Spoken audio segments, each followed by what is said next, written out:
Hey, it's John and Mike, brew-dudes.com, and back on June 5th of 2019, just a mere few weeks ago, we had a call out to the audience for all the things you wanted to know about water chemistry and home brewing that you were afraid to ask until now. And we asked that you leave those in the comments underneath that video. And Mike here has compiled them all and is ready to answer every single one, right? Every single one. No kidding. There's like 50 questions that were left there, but I think he's done a good job of like compiling it. I'm going to let him talk. Now, can I say that this video may get long? Yeah, we're going to try to not let it get too long. But if you're just starting to watch the video and you're new to watching our videos, don't be dissuaded. Watch it in pieces if you want to. Hit the pause button, get yourself a nice beverage, come back, hit play. You know the drill. Nice. All right, so you have compiled them all. Yeah. So tell us more about like how you're going to go about this. Like, what's your thought process? Okay. So the first thing I wanted to say is that I want to reiterate one of the philosophies we have here at brew-dudes.com, right? Yes. So we're always striving to make better beer, and the core philosophy is that there is no magic bullet, there is no chart, there's no formula, there's no calculator. There's no expert who can tell you, do these 7 things, and your beer will be perfect, stunningly amazing. Yes. It won't be. You will always want to tweak it because your palate is different than everybody else's. And those calculators and spreadsheets and all that stuff, they just don't make magic beer. You need to do that. So always trust your palate and work with that. So these answers are geared towards the concept. If I don't reiterate it enough while we're going through the answers, you've got to try something, taste it, and make adjustments. Try again. Yes. Always. Trial and error. Don't be afraid of it. Okay. So cool. The third thing is that my goal with these answers is maybe I hope it's not too disappointing, but it's not to be super specific with the details, but to try to shed some light on how to really start to answer that question for yourself. Okay. What's the easiest way to achieve maximum impact with these general categories of questions, okay? So I've got several questions I've compiled into smaller groups, and then I've got a handful of questions at the end that I will address directly. Yes, those questions are so great, they deserve specific answers. Yes. Okay. So let's start with a group of questions that I'm calling Where to Start. Nice. So there's a lot of people who are really concerned about the fact that they don't know chemistry, or they didn't learn chemistry, or they want to know, is there a book where I can learn basic chemistry that isn't like sitting in a college course, right? Okay. How smart do I need to be to really get into this thing called water chemistry? Okay. My response to that is going to be, unfortunately, there is no single good resource for home brewers that is as basic as what we want it to be. I could maybe put together a short course concept, but there isn't a good resource out there. And you got to remember one thing, there's a lot of people talking about this topic as if it's the end-all be-all topic, right? That it's so critically important. There's a lot of experts who are not necessarily making their living, but they're experts in water chemistry, and so they have a lot to say about it, but that's not to say that is the sole most important thing. So when you're getting started, I guess my best point is, if you're already making great beer, maybe you don't need to do this, right? Maybe you shouldn't worry terribly about water chemistry as it sits, as with all the topics talked about it. Maybe you don't need to dive that deep into water chemistry if your beer is great, okay? So that kind of leads into the next group of questions, which is this even important? There are several people who said, I've played with it a little bit, but I can't taste the difference. I've used RO, I've used tap water, I've added gypsum, I've added calcium chloride. I don't taste the difference in my beers. I like my beers. One person even wrote in and says, I found that the secret to making great beer is to brew with water from Lake Michigan and Northwest Indiana, because their water seems to be perfect for the styles they're brewing. So keep in mind that if you're brewing great beer, keep brewing great beer.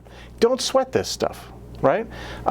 Somewhere in here, if making beer could be broken down into 100 perfect steps, only 5 to 10 of those steps would actually involve water chemistry. And it wouldn't be the first 5 to 10 steps. It'd be steps 95 to 100. So worry about this stuff last if you're making great beer. If your water is really weird, and I mean And I mean, you know for a fact that you have hard water, that your showers and you're going through water heaters like crazy. Yep. You've got calcium and lime like all over you. Then you need to think about doing away with that. Then you need to think about water chemistry. Yeah. And a good place to start is to go into RO, is to use RO water. So another set of questions that people asked was, well, what about RO and what about distilled water? That's a good question. It is. Should I be using those waters? So some people say I use a RO filter. How accurate is it to use RO versus distilled? Is it more accurate to make water chemistry with these things? My feeling is it is definitely easier to start with RO and distilled water. Sure. Because there are some great brewing luminaries out there that have spent a lot of time talking about how you deal with chemistry in your municipal water system and turn it into good brewing water. And if you've got a lot of calcium or a lot of sodium or a lot of something in your water, you can't necessarily remove those things. You've got to somehow deal with them. And you know what? I have found for us, because we've been experimenting it, for me to learn water chemistry at the level that I've learned it, I think that the best thing that I ever did for myself was, you know what? Forget this water report that I've paid money to get, and I think there's value in that. You should definitely do that. Otherwise, you're running blind. But the best place to probably start is with RO distilled water and start experimenting, building from there. So that leads me to my next thing, which is, what if you, for some reason, you're resistant to that idea and you still want to use your tap water? Okay. Again, here we go. If your water tastes good, most important part of it, I think, is whether or not you can smell and taste chlorine. You should contact your municipal water supply and see if they're using chlorine or chloramine. That's an important way of how you'll pre-treat your water. I like using Camden tablets. It works really well. You use an activated carbon filter. Okay. If you're going to use your house water, you have to get it tested. And just because you need to know if there's any one mineral that's way out of whack, or is your water super hard, or does it come to your house at pH 8? There are some people that have water that's pretty alkaline to begin with, right? So you sort of need to know that in order to work with your home water. You just can't, otherwise you're completely blind and you could be making it worse, and then you really wouldn't understand why. And then I have a special note here that some people talked about. One guy talked about he has like an undersink unit that's got a 2-stage ceramic filter and a carbon filter, which is a normal house thing for sort of creating close to distilled water. But one thing mentioned in that comment was, so I end up with really soft water. And then there was another person who had talked about, they had talked to Home Depot about water adjustments and got a lecture on water softening. So I just want to specifically talk about water softening. Is that water softeners, there are these big tank units in people's houses. What water softeners do is they remove calcium using a special ion exchange process. Sodium, calcium, magnesium, these things are just ions. They exchange the calcium. The calcium gets left in the tank, but you have to swap out that ion. It's what's swapped out usually with sodium or potassium. So you can end up with water that has less calcium, which is good for your alkalinity, but is going to be really bad to brew with because you're just going to have way too much sodium in there. And realistically, sodium chloride, which is what our home water, which is why we got away from it. Okay, so I'll jump in here and mention then software. Okay, so you've got your water report, or you're starting with RO. Now, if you're gonna, a lot of people had questions like, what's the best piece of software to use? What's the most accurate? Do you think it's accurate? I've filled in my calculator, and then when I brewed the beer and measured the pH, it was really weird. It was the numbers didn't match. So I haven't exhaustively researched and worked with every single calculator that's out there. I use the Martin Brewing Guard Brewing Water. I find that to be pretty straightforward. It's an Excel sheet. I like Excel sheets. It works for me. Some people mentioned Easy Recipe. Easy Water is another one that's out there.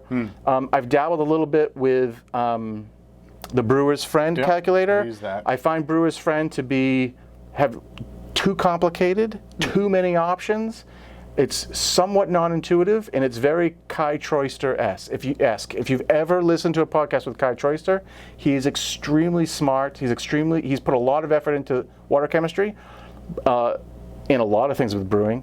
But you really need to sort of come to the table there with a slightly higher understanding than being at zero to really make use of that one. Yeah. And there's several ones more out there. My recommendation would be pick one, learn to use it, and stick with it. Don't jump between them, because if it's faulty or not accurate for the way you're doing it, at least you'll be misaccurate all the time. And when you make an adjustment, there'll be this inherent shift that you can make and still be safe there. Again, with software, maybe RO water is the best place to start. True that, yeah. Okay, so and that's something to continue to reiterate. Yep. So someone asked specifically in the software, I put in the salt combinations that I wanted into the software, and then I made my recipe, and now the pH was wrong. And it's because you did it in the wrong order.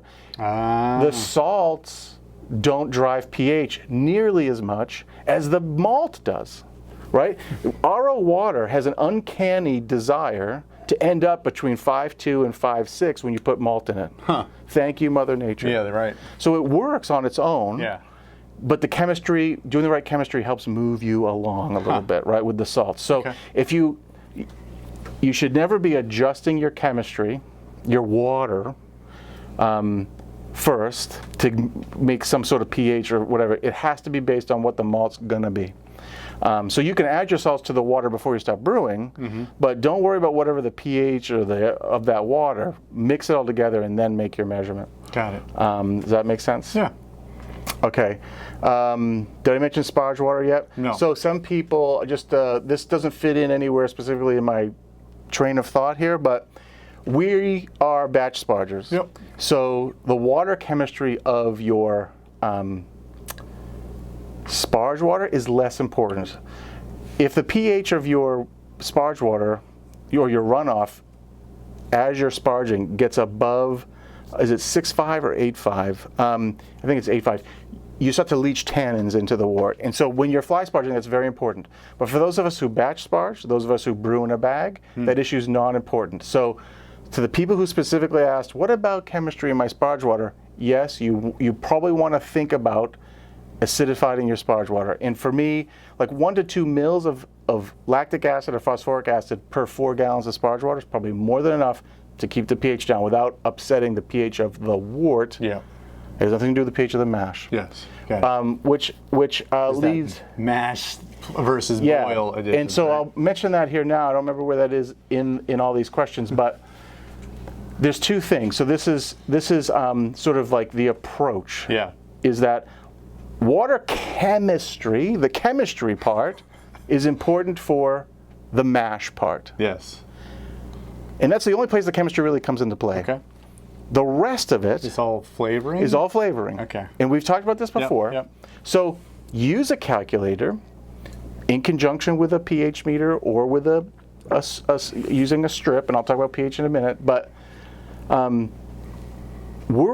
my approach, what has worked for me, the easiest approach to water chemistry is figure out how to get the right mash pH and use the right amount of salts for that. You can give yourself up, if you're going to make something malty, maybe you want to use calcium chloride. If you're going to make something hoppy, maybe you'll use calcium sulfate.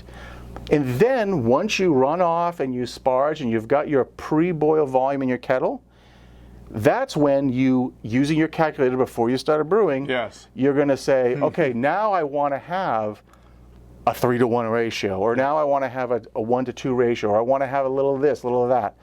Then you can add the extra stuff into the kettle. I'm not a big fan. There's several questions about style profiles. The spreadsheets, brewing software, many books, they all list out all these different mineral contents for different styles of beer. And no, we're not even going to discuss about the historical implications of that.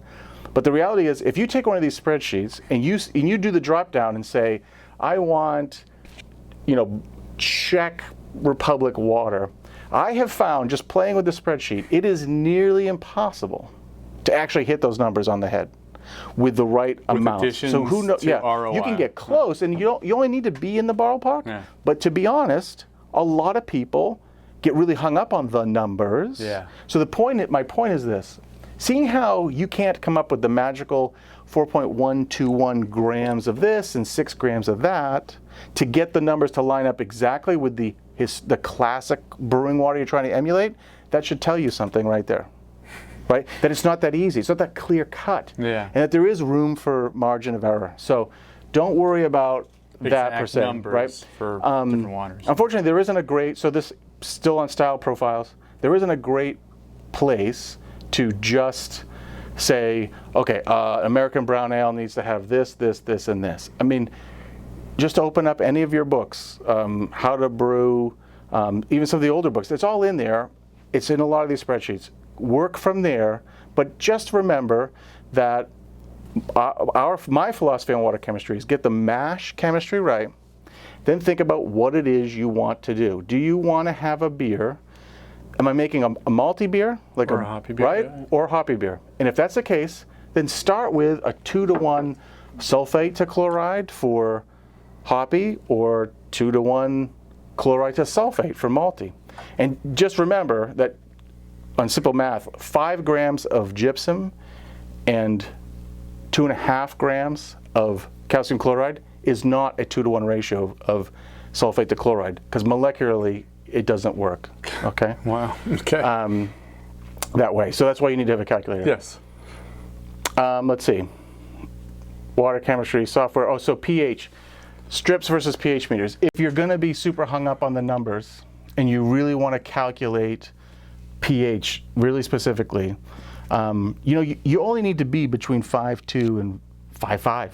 That's a pretty big range. For the mash. But if you really think you want this to be a 5.3, because last time I did 5.4 and I want to see if it tastes different, you can't just rely on a calculator for that. Okay. You have to have a pH meter. Yeah. So if you want to get really super serious about water chemistry, if you want to take this to that expert level, then you have to unfortunately, you have to have a pH meter.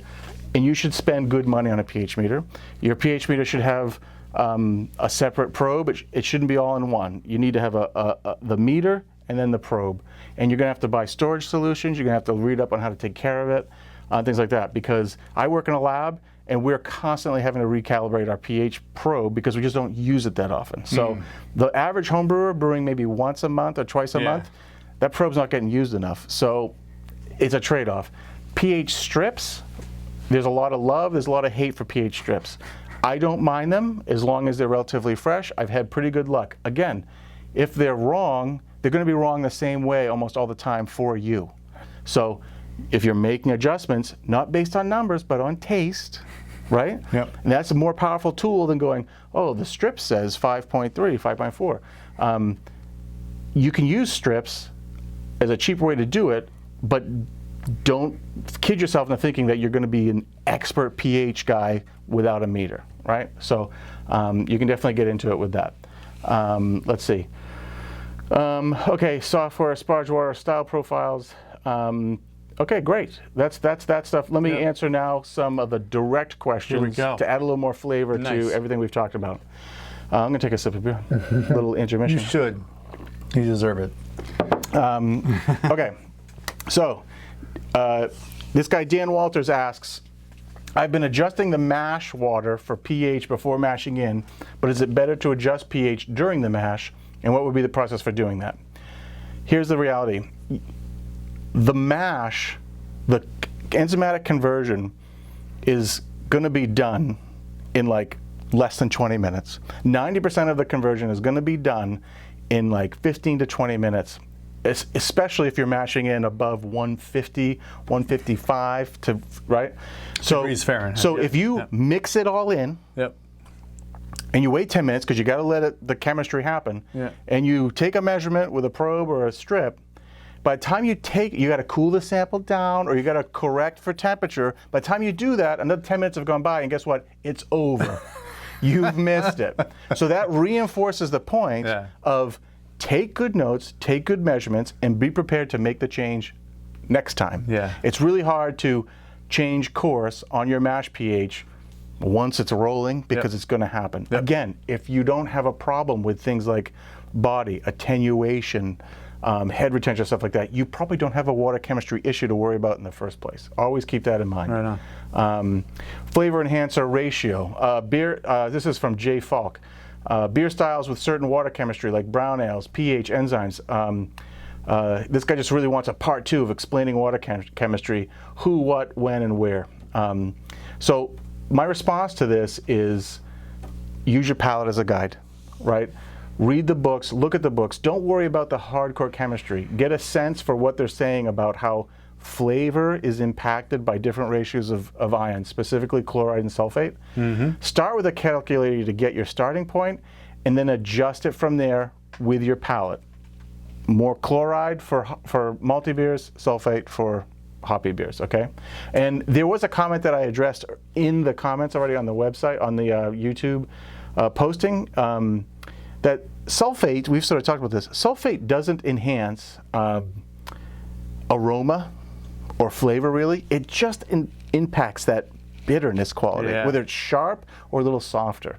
So hop aroma and flavor is somewhat, as of yet, the research is still probably happening, not part of this discussion, and it really shouldn't be, because the reality is, once you start adding like a pound of hops, 2 pounds of hops to 5 gallons of beer, You're dry hopping with a pound. you've got a whole other chemistry issue there, okay? So Peaceful Warrior Jeff asks, is there some online reference that breaks down water chemistry based on beer style? Like I mentioned, look in your books and use it as a guide, not as a Bible. Sure. Is there an online store that sells pre-built water chemistry kits for beer style? There actually is. I can't remember the name of the company because I haven't seen their products anymore, so I couldn't find it. But they used to sell these little packets that you'd rip open, put in your water. But again, that's specific for whatever volume they think you're brewing with. So, right. Yeah. you know, this also gets back to, there still is a product called 5-2 Stabilizer. Yes. 5-2 Stabilizer has got no chance of getting that wort to 5-2 if it was 100% roasted barley. Right? Or if you were, for some reason, doing 30% crystal malt, 5-2 Stabilizer is not going to help you. That stuff is a red herring. It's an attempt to market a magic bullet. Don't use it, because you don't even know what else is in there. How expensive is it to purchase the chemicals needed for proper water chemistry? The good news in all of this Pretty cheap. is that gypsum, calcium chloride, sodium bicarbonate are dirt cheap. Like we're talking, I have lifetime. we're talking, yeah, I do too. We're talking like nickels per gram. Yeah. And if you really need carbonate, sodium bicarbonate is already in your pantry in the form of baking soda. So, and then, but a little lactic acid, a little thing of lactic acid, like 10 mils, 20 mils of lactic acid or phosphoric acid, might be a little bit more, but we're talking like $4 or $5. So getting into water chemistry, at least having the parts that you can sprinkle around, pretty cheap. Nice. Here's the only person that asked this question. Big cheers to Dave Potter. What effect does magnesium have on beer? It always seems to be listed among chemicals in water chemistry calculations, but I can't remember ever hearing much about what effect it has. Magnesium in chemistry, calcium rather, magnesium and calcium sit right over the top of each other on the periodic table. They are both what we call divalent cations. There's your chemistry lesson for the day. They do the same thing for driving pH, okay? But you need way less calcium than you do, way less magnesium than you need calcium. In fact, too much magnesium has a laxative effect on the body. I was going to say. So you never want to say, hey, I'm going to see if my New England IPA needs 4 to 1 magnesium to calcium, to chloride. Don't do that. My understanding too is that malt itself, and you can see this on a malt analysis sheet, malt brings all the magnesium to the party that you need. Excellent. So I don't even worry about it. You can buy Epsom salts if you want, which is magnesium sulfate. Magnesium chloride I don't think dissolves very well. So anyway, don't worry about adding magnesium. Great question. That gets top points for the whole. Nice. Okay. Greg Orza asks, super informative videos, thank you. This is the guy with the 3-stage under sink, 2 filters that get changed every 6 months, and a UV filter gets changed annually. Wow. He sent out for a water report, but he's wondering, will those things produce the same water all the time? I said, as long as you obey the manufacturer's instructions, and that the source water isn't changing rapidly to wear out the filters, which I guess you would taste it or see an effect in the water, because I assume this is your drinking water too, then you're probably fine. He mentions water softening. I've already mentioned, watch out for water softeners with that sodium calcium swap thing. Hickory Homebrew says, do you take into consideration yeast nutrient when adjusting chemistry? Post-fermentation levels, question mark. No, never. Yeast nutrients are not part of your water chemistry concerns, so don't confuse the issues and get too shaken up. And you don't need it in your starter, just DME in your starter has got all the water chemistry you need in it. You got it. Okay, we're getting close to the end. So one guy asked, I think I mentioned in a previous video that I sort of use 150 ppm calcium as my target to get started. Yep. That's me. He asked specifically, is that like for your cream ale, or do you do it for other beer styles? How do you adjust your chloride sulfate ratio after that? Acid malt versus acid additions and final taste. Listen, if you were to do 10 ppm calcium and 5 ppm of chlorides, whatever, yeah, you'd have your 2-to-1 ratio, but you're probably not going to affect the flavor. Yeah. So for me, what I've noticed for my palate, and I've been drinking salty water here for years, I guess. For my palate, 150 ppm is a good place to start for calcium, but that's also based on what I'm seeing in my calculator for most of my recipes. Anything else I need to adjust pH, acidity-wise, comes from acid addition in my mash. I usually add a little acid based on what I'm brewing using a calculator, and I'm starting to check at the pH, and maybe in a future video we'll talk about the success that I'm having with that. But I start with 150 ppm because it just feels good. It's not too high, it's not too low, it's right in the middle of the range for what calcium needs to be, and it gives me room to adjust in the kettle with more calcium sulfate or calcium chloride. If I was going with if I wasn't going to use the acid and I needed 300 ppm of calcium, I might not be able to make adjustments in the kettle later. I hope that makes sense. And that was the last big one. That was it. Yeah. Cheers. Wow, that was great. All right. So I think what's going to happen next so I've sort of lumped everybody's stuff together into big categories. I'm going to make an attempt over time to go back into the June 5th post and try to give some specificity to everybody's individual question. Excellent. Right? We talked about that already. And so I'll do that. If you've got more questions or you think I was going way too fast and I've made it worse for you, let us know. But you haven't made it worse, that's for sure. I think you've done a great job answering questions, man. What the heck? Well, at least I got one fan. Me? Yeah, you. All right, congratulations. I've always been a fan, brah. Great. No, I think this has been good. I think that there's a lot of questions around water chemistry. I think there's a lot. I mean, it's a subject that I think has a lot of facets, and but you've kind of hit the head on the very front of this video. It's like, look, again, if you're making great beer, probably not a big deal. Probably don't need to delve into this particular part of the brewing process. But if you're always brewing pale ales and IPA and your beer is great, that's awesome. But then you suddenly decide, hey, you know what? I want to try that Brew Dude's English brown ale, or I want to try an American porter, and all of a sudden, it's not oh, this is good, but I wonder if it could be better. I think the other thing is trial and error. Don't fear it. I think that if you're going to perfect or make your beer more excellent, that's just part of the process. You're not just going to do 20 things and suddenly you're going to have the most perfect beer ever. You should probably have a plan. Try something, see what the effect is, write down some notes, try something else, see what the effect is, write down some notes, try it again. I think that's how I learned. I mean, I think that it was I did this, this, and this, and it came out this way. I wonder if I did it if I just do 1 and 2 of the 3 things, how does that work? So anyway, hopefully we've expanded your knowledge of water chemistry when it comes to home brewing your own, beer at home. But again, even us, we're learning as we go. Some people have advanced degrees in biochemistry and so on. But even I'm not trying to really understand this from a hard chemistry standpoint. Right. I'm trying to understand it more from a home brewing standpoint, more of almost like a cooking standpoint, right? I'm interested in doing things that impact the final flavor profile, and the only way to know that is to taste it and not rely on a calculator or a meter or something like that. Yep, got it. Otherwise, we wouldn't taste the videos. We would just go, yeah, that's great. Look at that sweet number I got in this calculator. Right. You know I nailed it because that number, I hit that Remember, number. when people drink your beer or when judges drink your beer, they don't have the numbers. They don't know what the numbers are. That's absolutely true.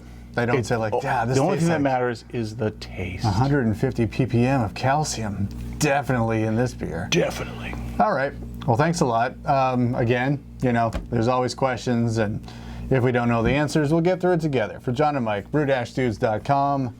Brew on. Cheers.